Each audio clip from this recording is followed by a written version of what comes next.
The council chamber floated in the darkness of space like a crystal jewel. Inside, representatives from 47 different species gathered around a massive circular table. The air hummed with translation devices, turning hundreds of different languages into something everyone could understand. Today, they had a serious problem to discuss. Commander Velkir stood at the center of the room. His scales reflected the blue light from the holographic display above him. He was Srathi, one of the oldest and most respected warrior races in the galaxy. His three eyes scanned the room as he spoke. "The Krothar Empire has broken the Outer Rim treaties," he announced. His voice was grave. "They have attacked 6 colony worlds in the past month. We must form a defense fleet immediately." Murmurs filled the chamber. The Krothar were known for their aggression, but breaking treaties meant war. Real war. The kind that could spread across dozens of systems. One by one, species stepped forward to pledge their warships. The Zentari offered their cruisers with plasma cannons that could melt through armor in seconds. The Hive Collective brought their swarm ships, thousands of small fighters that moved like angry insects. The Matharian Empire rolled forward on their floating platforms, promising their massive dreadnoughts with antimatter torpedoes. Each ship appeared in the hologram above. Sleek, modern, powerful. Their hulls gleamed with energy shields. Their weapons glowed with contained power. These were vessels built with the latest technology, fresh from orbital shipyards that floated above their home worlds. Then the human delegation entered the chamber. Captain Sarah Chen walked in with her small crew. She was tall for a human, with short dark hair touched with gray at the temples. Her uniform was simple, dark blue with minimal decorations. Behind her, 3 officers followed. They looked plain compared to the exotic aliens around them. "Earth sends its contribution to the defense fleet," Sarah said calmly. She gestured to her aide, who activated their own hologram. The image appeared above the table and the chamber fell silent. Then someone laughed. It was a chirping sound from one of the bird-like Avex delegates. Soon others joined in. Not cruel laughter, but the kind people make when they see something unexpected and silly. The ship in the hologram looked ancient. Its hull was dark gray, covered in plates that had been welded together. No smooth lines. No elegant curves. It looked like someone had taken a giant metal box and stuck engines on the back. The weapons were visible on the outside, actual physical turrets that could rotate. There were no glowing energy ports, no shimmer of protective shields. "This is the UHSF Indomitable," Sarah continued, ignoring the laughter. 300 years of service, ready for combat." 300 years? Velkir's scales rippled with something that might have been amusement. "Captain Chen, that vessel belongs in a museum, not a battlefield." A delegate from the crystal-based lumens spoke up, their voice chiming like bells. "We appreciate Earth's enthusiasm, but that design is obsolete. Those appear to be railguns. Physical projectiles? No energy weapons at all?" "Correct," Sarah replied simply. "And no shields," another voice called out. "Just armor plating." "How thick is that hull?" 40 centimeters of layered steel, titanium, and ceramic composite, Sarah answered. "Double-hulled in critical areas," more laughter. The Zentari ambassador shook his head. "Captain, our shields can absorb megajoules of energy. Your armor will be cut through in seconds by modern weapons." "Perhaps," Sarah said. Her face remained calm, almost emotionless. Velkir studied the human captain. There was something in her eyes. Not anger at their mockery. Not embarrassment, just patience, like she was waiting for something. "What power source does it use?" Velkir asked. "Fusion reactors. 3 of them. Completely independent systems." The Matharian delegate made a bubbling sound that the translator rendered as disbelief. "Fusion, not antimatter?" "Captain Chen, fusion reactors are massive, inefficient. They must take up half your ship's interior." "About 30%, Sarah corrected. "And the weapons?" Velkir continued. He found himself curious despite himself. "These railguns, how do they operate?" "Electromagnetic acceleration. We load solid metal slugs and fire them at high velocity. Kinetic impact." "How primitive," someone muttered. Sarah's jaw tightened slightly, but her voice remained level. "They work." Velkir pulled up the specifications from Earth's data file. His eyes widened as he read. "These weapons require enormous power, and you have no energy weapons at all? What if shields adapt to kinetic weapons?" "We fire faster," Sarah said simply. The chamber filled with amused chatter. Delegates turned to each other, discussing the human contribution in tones that were not quite respectful. The general consensus was clear. Earth had offered to help, but their help was outdated, useless, perhaps even dangerous to keep in the fleet, since they would need protection themselves. Valkyr held up his hand for silence. Captain Chen, we appreciate Earth's willingness to join the coalition. However, I must be honest, your vessel is not equipped for modern warfare. The Krothar have advanced technology, energy weapons, adaptive shields, stealth systems. Your ship will be destroyed in the first engagement. Maybe, Sarah said. I cannot in good conscience place your crew in such danger. Perhaps Earth could contribute in other ways. Resources? Medical support? The Indomitable is our contribution, Sarah replied firmly. We know what we're doing. Valkyr's scales flickered with respect despite his doubts. The human was brave, at least. Foolish, but brave. Very well, he said finally. The Indomitable will join the fleet. I assign you to rear guard position. You will stay behind the main battle line and provide support if possible. Is that acceptable? Perfectly acceptable, Sarah said. As the meeting concluded and delegates began to leave, Valkyr approached Sarah. Up close, he could see she was older than he first thought. Her hands had scars. Her eyes had seen combat before. Captain Chen, he said quietly, I do not wish to insult your people. But that ship, why would Earth send such an old vessel? Surely you have newer designs? Sarah looked up at the hologram still displaying the Indomitable. A small smile crossed her face. Commander, every species here has forgotten something important, she said. You build ships to win battles. We build ships to survive them. There's a difference. Before Valkyr could ask what she meant, Sarah turned and walked away, her crew following behind. The commander watched them go, then looked back at the hologram of the ancient human warship. It did look ridiculous compared to the sleek vessels around it, like a hammer sitting next to precision laser tools. But something nagged at him. Something about the way Sarah had spoken, the confidence in her voice, the complete lack of concern when everyone had laughed. Valkyr had fought in 17 major battles.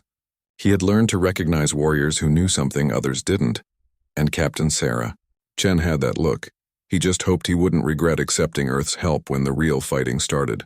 The council chamber emptied. The holograms faded. In the darkness of space, 48 ships began preparing for war.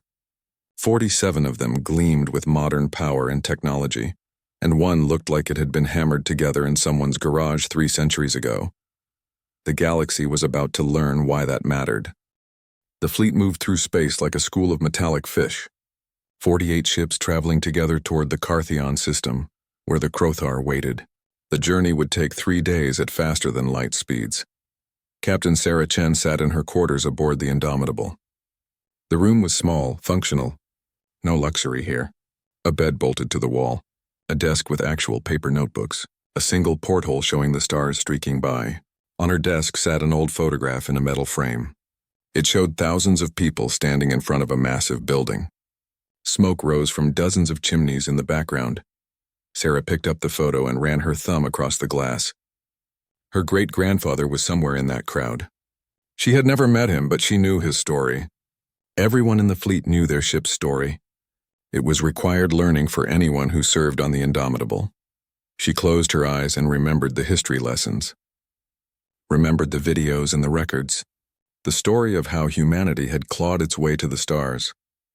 Other species had discovered space travel through scientific breakthroughs. The Asrathi had unlocked quantum physics and simply calculated their way into faster-than-light travel.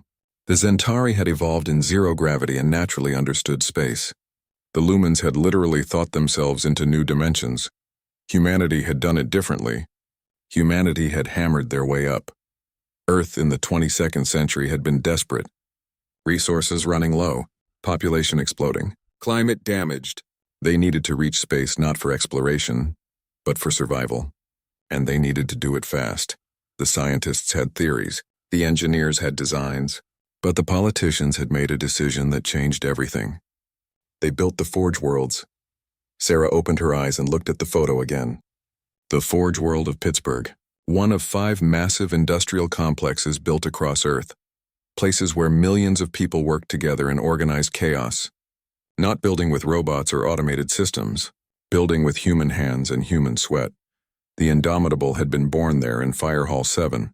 Sarah had visited the site once, decades ago. It was a museum now, preserved exactly as it had been. She remembered walking through the massive space, imagining what it must have been like. 10,000 workers on a single shift. 3 shifts a day. For 2 years they had worked, building the ship piece by piece, welding plates by hand, checking every seam personally, installing systems with manual labor because automated construction was too expensive, too slow, and too fragile for what they needed. The philosophy was simple. Build it to last. Build it to take damage. Build it so that when something breaks, a human can fix it with basic tools. Sarah stood and walked to her porthole. Outside she could see a Zentari cruiser keeping pace with them. Beautiful ship. Its hull seemed to glow with barely contained energy. Probably had an AI system managing 10,000 different functions. Probably cost more than a small planet's economy to build. The Indomitable had cost time and muscle. Nothing more. She touched the wall of her quarters, felt the metal beneath her fingers. This wasn't synthesized materials or energy-formed composites. This was steel. Real steel, melted in furnaces, poured into molds, hammered into shape, and welded together. Every plate of this ship had been touched by human hands. Her communicator buzzed. "Captain, this is engineering. Running the pre-combat checks." "Proceed, Chief," Sarah replied. "Running through the list now. Reactor 1, operational. All control rods responding. Manual override confirmed working." Sarah listened to the report. It was different from other ships. Most modern vessels ran automatic diagnostics. Computers checked computers. Everything was fast and efficient. The Indomitable checked everything manually. Every system had a human physically inspect it. Because the ship was built with a philosophy. Computers could fail, but a trained human eye could catch problems that sensors missed. Reactor 2, operational. Reactor 3, operational. All 3 reactors running independent. Cross-connections verified, sealed. That was another difference. Modern ships had elegant power systems. 1 main reactor, maybe a backup. Energy flowed through the ship like blood through veins. The Indomitable had 3 completely separate reactors. If one failed, the others kept running. If one was damaged, it could be sealed off completely. The ship was divided into sections, each capable of operating independently. It made the ship less efficient but far more survivable. Weapons check, the chief continued. Railgun batteries 1 through 6, all operational. Magnetic coils responding. Loading mechanisms tested. Ammunition, full load, 8,000 rounds. Sarah smiled slightly. 8,000 physical rounds. Solid metal slugs, each one weighing 50 kilograms. They took up enormous space in the ship's magazines. A modern ship could carry the same destructive power in a device the size of a suitcase. But those modern weapons needed complex power systems. Needed cooling. Needed maintenance by specialists. The Indomitable's railguns needed electricity and metal. That was all. Point defense systems operational. All turrets responding to manual control. Fire director standing by. Manual control. That was the key phrase. The Indomitable could operate automatically, but every system had manual backups. Humans could take over and operate the ship like sailors on an ancient ocean vessel. Slower maybe, less precise perhaps, but it would work when computer systems failed.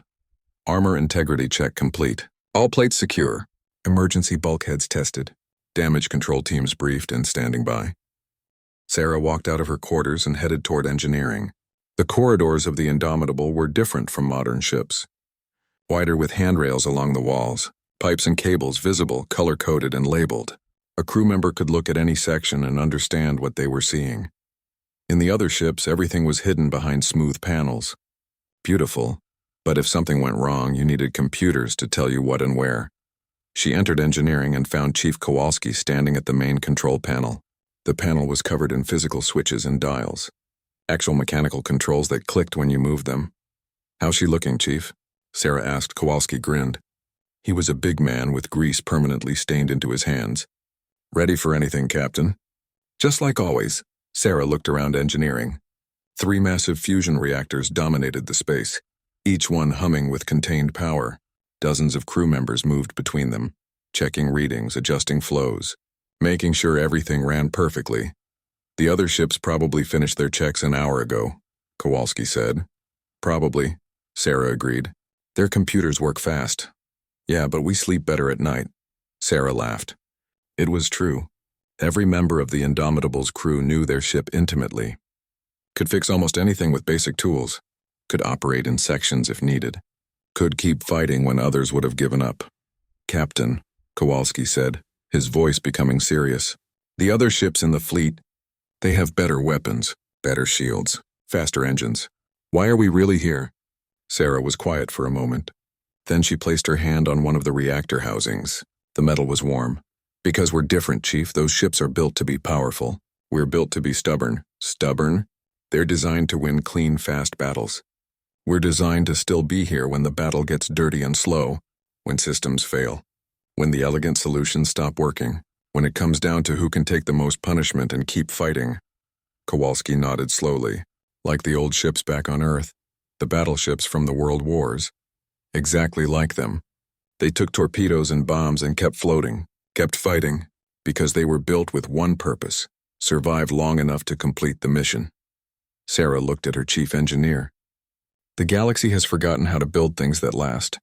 Chief, they build things that work perfectly until they don't. We build things that work perfectly, then work imperfectly, then barely work, then somehow still manage to complete the mission. You think it'll come to that? The barely working part? Sarah thought about the intelligence reports on the Crothar. Thought about the battles ahead. I think it always comes to that. Every battle. The question is, who's still standing when it does? She walked through engineering, greeting crew members. Everyone was busy. Everyone knew their job. There was a rhythm to the work that felt old, ancient, like blacksmiths at their forges, like builders raising cathedrals. Like every human who had ever made something meant to last, the Indomitable was more than a ship. It was a philosophy made metal. The idea that sometimes the best technology wasn't the newest or the most elegant. Sometimes the best technology was the kind that refused to quit, that could be fixed with a wrench and determination, that gave its crew a fighting chance when everything went wrong. In 3 days they would face the Crothar. The modern ships would flash and burn with their incredible power. They would be magnificent. And when something unexpected happened, when the battle turned bad, the ancient human warship would show the galaxy what it meant to be forged, not fabricated. Sarah returned to her quarters. She placed the photograph back on her desk and looked at all those workers from 3 centuries ago. They had built something that lasted, something that endured. Thanks, great-grandpa, she whispered. We'll make you proud. Outside, the fleet flew on toward destiny. 47 ships that trusted in sophistication, and one that trusted in something older than technology. One that trusted in the simple human refusal to give up. The Carthion system appeared on every ship's display at the same moment. 3 planets orbited a yellow star, 2 moons, an asteroid belt, and somewhere in that space, the Crothar fleet waited. Commander Velkir stood on the bridge of his flagship, the Sarathi vessel Pride of the Nest. Around him, officers worked at holographic displays. Everything glowed with soft blue light. The bridge was quiet except for soft beeps and the whisper of recycled air. All ships report ready, his tactical officer announced. Formation holding steady. Velkir studied the tactical display. 48 ships in a defensive sphere, the strongest vessels at the front and sides, the weaker ones protected in the middle, and far at the back, almost an afterthought, the human ship Indomitable. Contact, the sensor officer called out. Multiple signatures. Bearing 270. Distance 3 million kilometers. The Crothar fleet appeared on the display. Velkir's scales went cold. Intelligence had said 20 ships. The display showed 35. All ships battle stations, Velkir ordered. His voice carried across every vessel in the coalition fleet. Prepare for engagement. Hold formation. On the Indomitable, Sarah Chen watched her own displays. They were simpler than the ones on other ships. Just basic readouts and position markers. But they worked. All crew to battle stations, she announced over the ship's internal speakers. This is not a drill. Crothar fleet incoming. 35 vessels confirmed. Throughout the ship, men and women ran to their positions, not rushing in panic but moving with practiced efficiency. They had drilled for this 1,000 times.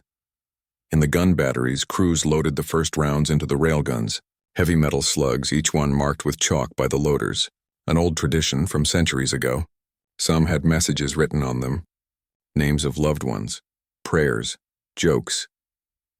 In engineering, Chief Kowalski checked his reactors one more time. All three running smooth. Power flowing to weapons and engines. Everything ready, Captain, the communications officer said. Commander Velkir is opening a channel to all ships. Put it on, Sarah ordered. Velkir's voice filled the bridge. All vessels, the Krothar outnumber us. But we have superior technology and training. Hold your positions. Wait for my command to fire. We engage at optimal range. Sarah understood the strategy. Modern space combat was about energy weapons and shields. You fired at the perfect distance where your weapons were most effective and theirs were not. It was mathematical, precise. The two fleets moved closer. 3 million kilometers became 2 million. Then 1 million. Range in 30 seconds, Sarah's tactical officer reported. All weapons ready. Sarah gripped her command chair. The Indomitable sat at the back of the formation, seemingly out of the fight. That was fine. They would do their job when needed. The Krothar fleet suddenly changed formation. The ships spread out, forming a wide arc. Velkir responded immediately, adjusting the coalition formation to match. Ships shifted, weapons tracking new targets. Krothar fleet at optimal range, Velkir's tactical officer announced. In 5, 4, 3, 2, 1, fire! Space lit up with weapons fire. Brilliant beams of energy lanced between the fleets. Plasma bolts streaked across the dark.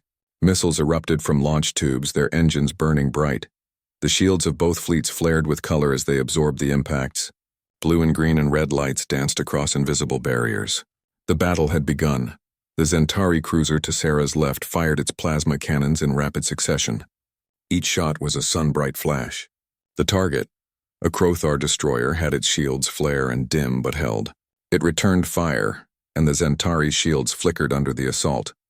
All across the battlefield, the same scene repeated. Energy weapons hammering against energy shields. Modern warfare in all its terrible beauty. Ships maneuvered in 3 dimensions, trying to find advantages, trying to concentrate fire, trying to break through. Shields holding across the fleet, Velkir's tactical officer reported. Enemy shields also holding. No breakthroughs yet. The battle continued. Seconds became minutes. Both sides poured incredible amounts of energy into the fight. Ships' reactors ran hot, generating the power needed for weapons and shields. It was a test of endurance. Who could maintain this level of output longer? Then Sarah saw it, a strange ripple in the Krothar formation, ships pulling back slightly, creating space in their center. Something's wrong, she muttered. Captain? Her first officer asked. Before Sarah could answer, a new ship emerged from behind the Krothar fleet. It was massive, twice the size of any other vessel present. Its hull was covered in strange angular plates, and at its center a weapon unlike anything Sarah had seen. A massive dish crackling with purple energy. What is that? Velkir's voice carried concern for the first time. Unknown vessel, his sensor officer replied. Unknown configuration. Energy readings they're off the scale, Commander. The weapon charged. The purple energy grew brighter. It pulsed with a rhythm like a heartbeat. Every ship in the coalition fleet turned their sensors toward it, trying to understand what they were facing. All ships, concentrate fire on that vessel, Velkir ordered. Energy beams converged on the unknown ship. Missiles streaked toward it, but its shields held easily.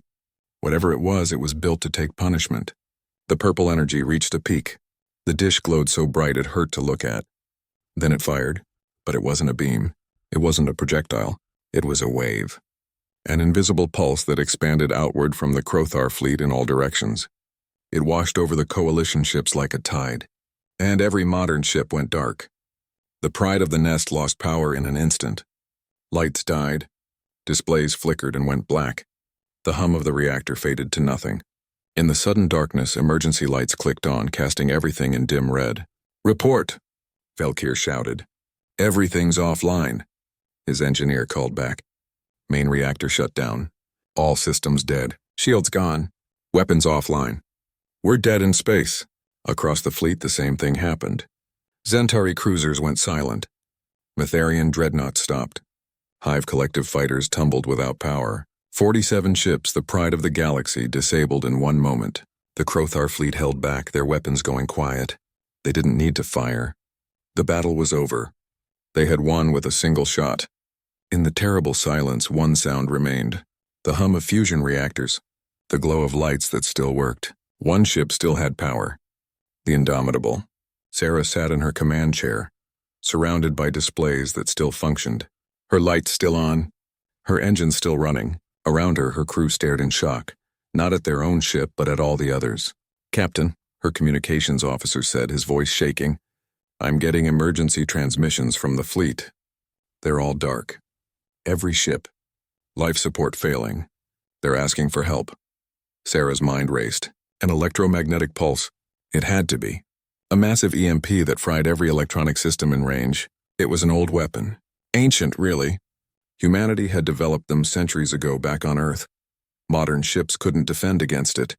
Their systems were too sophisticated, too interconnected. One pulse and everything crashed. The Crothar had built a weapon that turned advanced technology into a weakness. But the Indomitable? Sarah looked around her bridge. Old systems. Shielded electronics. Physical switches. Mechanical backups. 3 independent reactors with no cross-connections.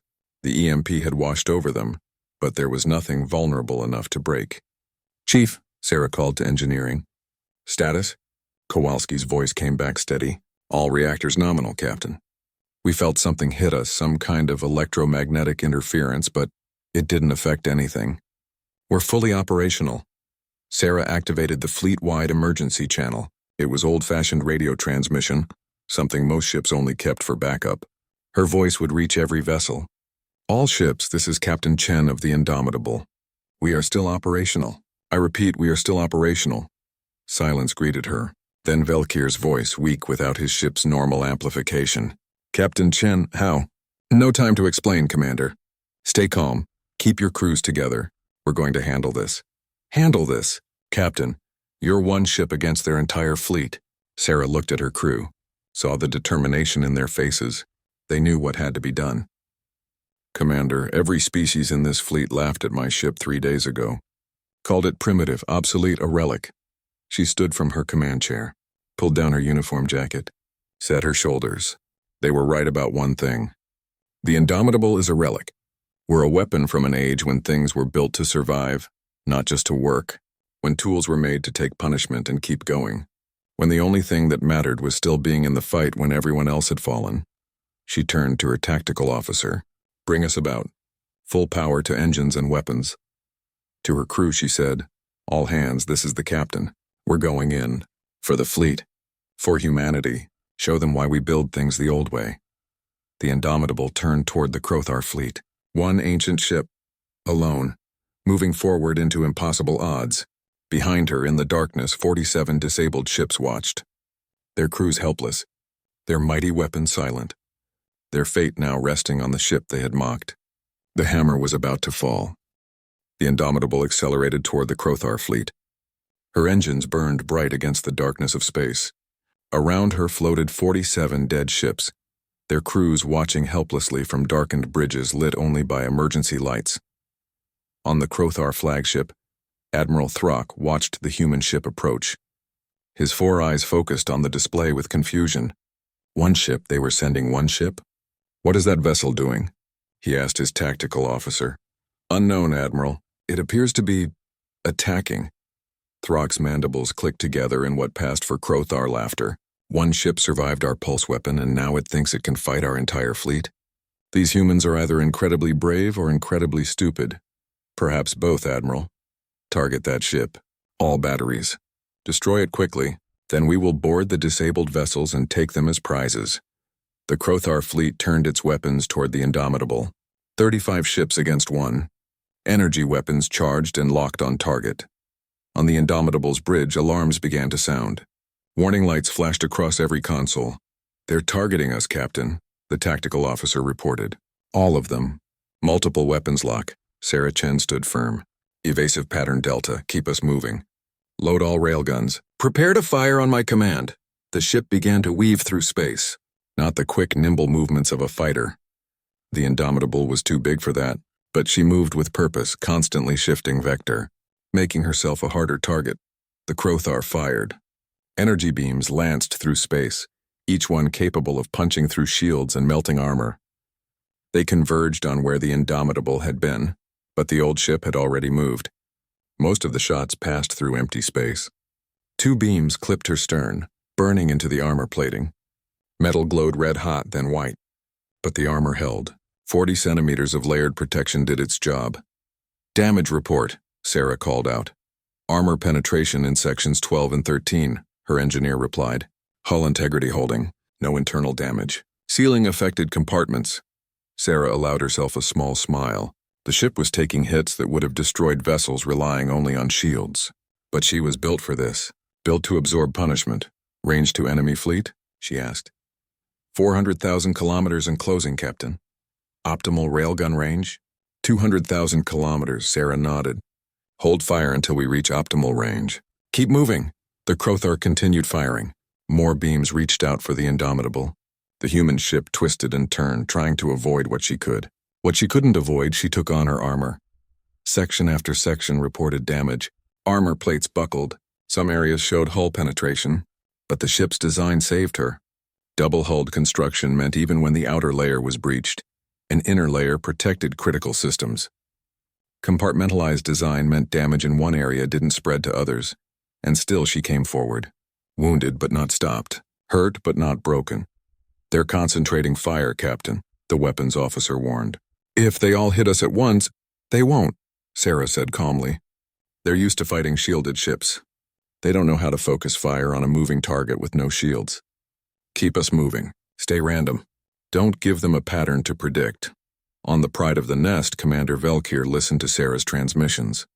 His ship floated dead in space, but emergency power had restored basic communications. "She's insane," his tactical officer whispered. "One ship cannot win against an entire fleet." But Velkir watched the tactical display running on emergency power. Watched the Indomitable weave through enemy fire. Watched as shot after shot failed to stop her. His scales prickled with something he hadn't expected to feel. Hope. "Maybe she can't win," he said quietly. "But look at her. Still fighting. Still moving. That ship should be destroyed by now. Any of our vessels would be." "What's different?" his officer asked. "Everything," Velkir replied. "We build ships assuming shields will protect us. We make them elegant, efficient. The humans, they build assuming shields will fail, assuming systems will break. They build for what happens when everything goes wrong." The Indomitable reached 200,000 kilometers. "Optimal range achieved," Sarah's tactical officer announced. Sarah's voice rang out clear and strong. "All batteries target the Crothar flagship. Fire at will." The railgun spoke. 6 main turrets, each mounting twin guns, opened fire in sequence. Solid metal slugs, each weighing 50 kilograms, accelerated to tremendous velocity by electromagnetic force. They shot through space at speeds that made them invisible to the eye. The first rounds hit the Crothar flagship's shields. The energy barriers flared bright. Designed to stop energy weapons and deflect missiles, they performed as expected against solid projectiles. They slowed the slugs, dispersed their energy, but they didn't stop them. The rounds punched through the shields like they weren't there. Momentum and mass overcame energy barriers designed for a different kind of warfare. The slugs slammed into the Crothar hull with devastating force. Admiral Throck stumbled as his ship shook. "Report!" "Direct hits. They're using kinetic weapons. Our shields barely affected them." "Return fire. All weapons." But the Indomitable's guns were already firing again. The railguns could shoot every 5 seconds. Simple mechanical loading systems. Electromagnetic acceleration. No complex energy management needed. Just power, metal, and physics. More rounds struck home. The Crothar flagship's armor, designed to resist energy weapons, crumpled under the kinetic impacts. Holes appeared in the hull. Atmosphere vented into space. "Damage control teams to sections 7 through 12. Throck ordered. His ship was hurt. Actually hurt. When was the last time an enemy had penetrated their defenses so easily? The other Crothar ships moved to protect their flagship. They concentrated their fire on the Indomitable. Dozens of energy beams converged on the human vessel. The old ship staggered under the assault. Her armor couldn't take this much punishment. Plates melted and peeled away. Systems failed. Fires broke out in 3 different sections. "Hull breaches in multiple locations," the damage control officer shouted. "Sealing bulkheads. Damage control teams responding." Sarah felt her ship shake with each hit, heard the groans of stressed metal, smelled smoke from damaged systems. But she kept her voice steady. "Keep firing. Don't stop. Chief, I need more power to the railguns." In engineering, Kowalski pushed his reactors to maximum output. Warning lights flashed as systems approached their limits. But the old fusion reactors had been built with massive tolerances. Built to be pushed hard, built to keep going. "You've got it, Captain," he called back. "Giving you everything we have." The railguns fired faster, every 4 seconds now. The rate of fire was punishing the ship's systems. The electromagnetic coils were running hot. The loading mechanisms were straining, but they worked. They kept working. More rounds tore into the Krothar flagship. More holes appeared in its armor. The great vessel began to list to one side, its engines damaged. But the Indomitable was dying. A quarter of her armor was gone. 5 of her 6 main gun batteries were damaged. Her hull was breached in 20 locations. Fires raged in 6 compartments. She had minutes left, maybe less. Sarah made her decision. The decision she had known she might have to make from the moment they entered this battle. "All hands, this is the captain. Brace for impact.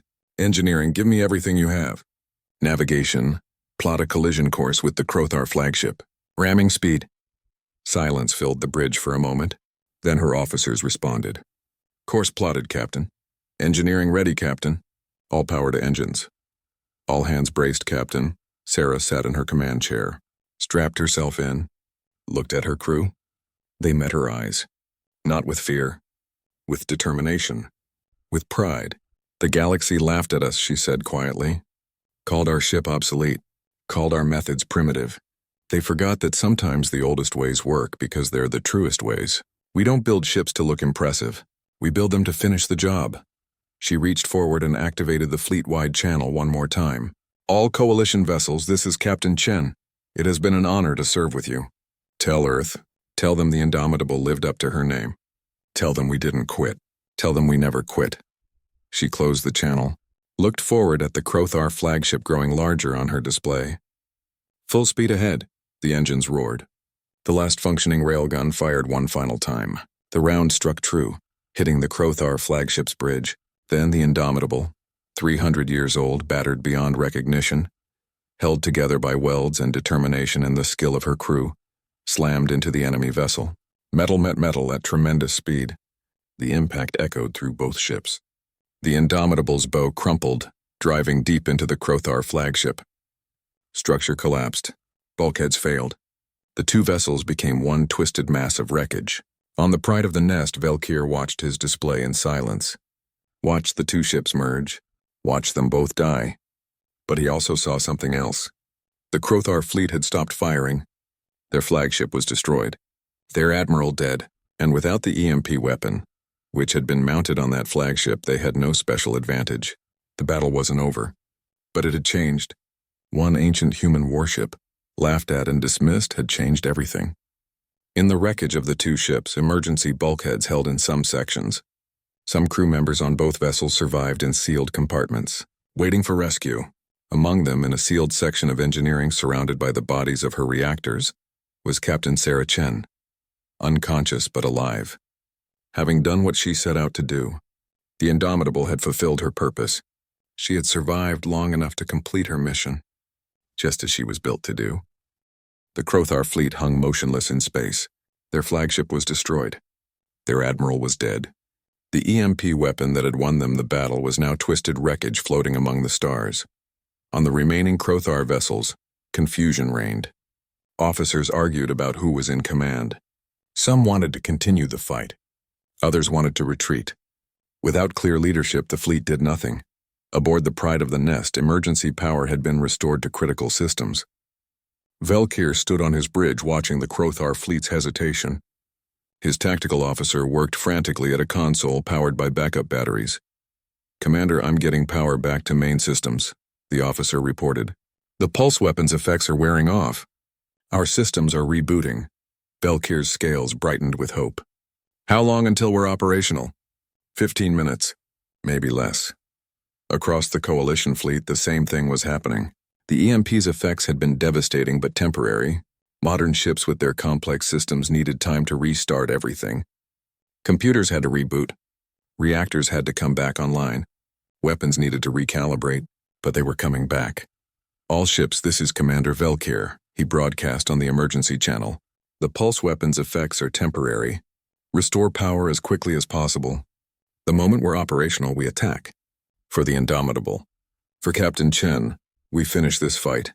One by one, ships began to respond. Lights flickered on across the fleet. Engines hummed back to life. The Coalition was wounded but not dead. Thanks to one ancient human vessel, they had survived long enough to recover. On the Crothar vessels, sensors detected the Coalition ships coming back online. Panic spread. Their secret weapon was gone, their flagship destroyed, and now the enemy fleet was waking up, angry and ready for revenge. The Crothar fleet broke formation. Ships began to scatter, each captain making the decision to save their own vessel. They jumped to faster-than-light speed, fleeing in different directions. Within minutes, the Crothar were gone. The battle was over. The Coalition had won. Velkir looked at the wreckage of the two ships locked together in their final embrace. The Indomitable and the Crothar flagship forever joined in death. Get rescue teams out there immediately, he ordered. Search for survivors. Both ships.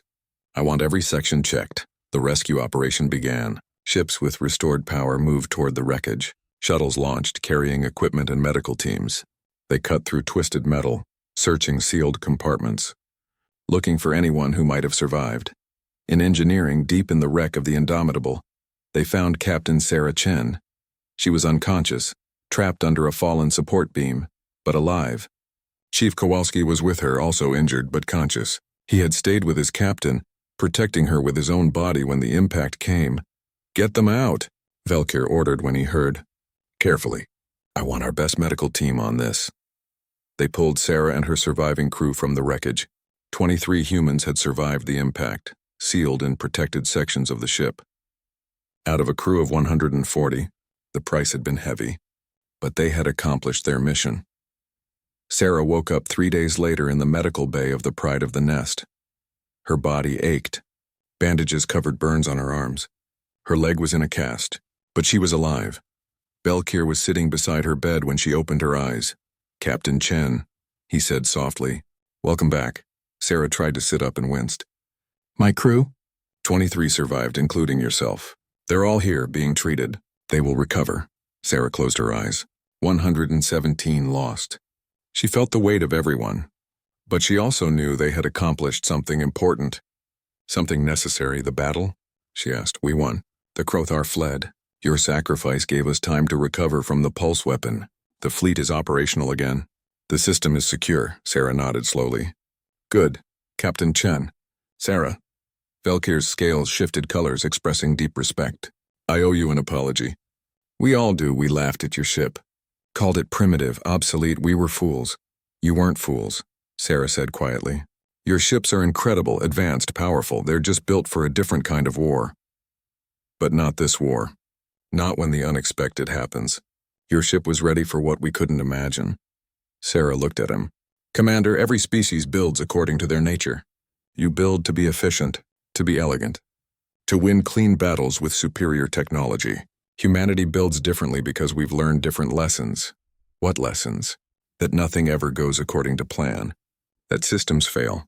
That the perfect solution stops working when conditions change. So we build with redundancy, with backups for the backups, with the assumption that we'll have to fix things with whatever tools we have while everything is on fire and falling apart. Velkir was quiet for a moment. Your ship was 300 years old, built in fires by thousands of workers using their hands. Every other species in the galaxy abandoned such methods long ago. Because they're slow, expensive, inefficient, Sarah agreed. But they create something different. Something that lasts. Something that refuses to quit. The galaxy needs to relearn these lessons, Velkir said. Will you help us? 2 weeks later, Sarah stood before the Galactic Council once more. Her leg was still in a cast, but she refused to stay in bed. The council chamber was packed. Every species present, every delegate wanting to hear what the human captain had to say. Captain Chen, the council leader began. On behalf of the Galactic Council, we thank you for your sacrifice. Your actions saved the Coalition fleet and secured victory against the Crothar. We have decided to award you and your crew the highest honors we can bestow. Sarah nodded her thanks. My crew would be honored, especially those who didn't make it back. We also wish to request something from Earth, the leader continued. We want to learn from you. to understand your methods of construction, your philosophy of redundancy and durability. Would humanity be willing to share this knowledge? Sarah smiled. Humanity would be honored to help. But I should warn you, it's not easy. Building things the old way requires patience. It requires accepting that sometimes slower and simpler is better than faster and more complex. It means adding weight and bulk for the sake of survival. It means doing things by hand when machines would be quicker. We understand, Valkyr said, standing to address the council. Or at least we're beginning to understand. Captain Chen's ship showed us something we had forgotten. That the newest technology isn't always the best technology. That sometimes what matters most isn't how advanced your tools are, but whether they still work when everything goes wrong. The council agreed. In the following months, human engineers traveled to dozens of worlds. They brought with them the old knowledge, the forge methods, the principles of building things meant to last. Earth's forge worlds, which had been museums for a century, roared back to life. The fires were lit again. The hammers rang out. But this time it wasn't just humans working there. Aliens came to learn, to understand, to remember what their own ancestors had known before they became too advanced. The Asrathi sent their best engineers. The Zentari sent their craftsmen. Even the Lumens, beings of crystalline energy, found ways to adapt the human principles to their own construction methods. They learned to build redundancy into their systems, to create backups, to design for survival rather than just for victory. The new ships that emerged from the combined effort were different. They kept the advanced technology of the modern era, the energy weapons, the shields, the faster-than-light drives. But they added human philosophy to the design. Redundant systems, manual backups, construction methods that made ships able to take damage and keep fighting. They called these new vessels forge ships, a blend of all the galaxy's knowledge. Advanced but durable, powerful but resilient, ready for any battle, but especially ready for the battles that went wrong. Sarah eventually returned to Earth. She was offered command of one of the new forge ships, but she declined. Her fighting days were over. Instead, she became an instructor, teaching new captains the lessons learned from the Indomitable, teaching them that sometimes winning meant surviving long enough to keep fighting. The wreckage of the Indomitable was recovered and brought back to Earth. They placed it in orbit around the planet, a memorial to the ship and her crew. Every new officer in Earth's fleet visited it as part of their training. They walked through the twisted corridors, saw the damage the old ship had taken, learned the story of how one ancient vessel had changed galactic warfare forever. On the hull, now cleaned and preserved, someone had welded a new plaque. It read simply, "They laughed at the ancient warship until they knew when humanity forged it. Built in fire, tested in battle, proven beyond doubt. The Indomitable, a ship that refused to quit." Valkyr visited Earth 5 years after the battle. He came to the memorial and stood before the wreckage with Sarah beside him. "Does it bother you?" he asked. "Seeing your ship like this?" Sarah shook her head.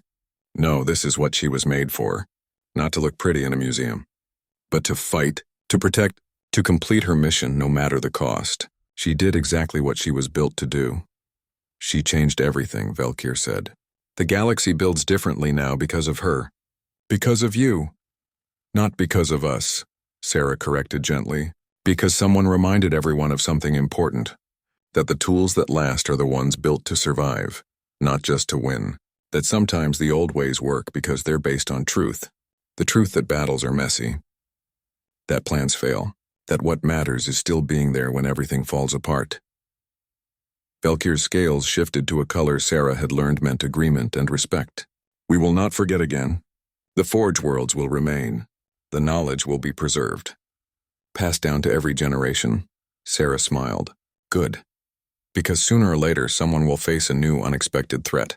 And when they do, they'll need ships built the right way. Built to last. Built to finish the mission.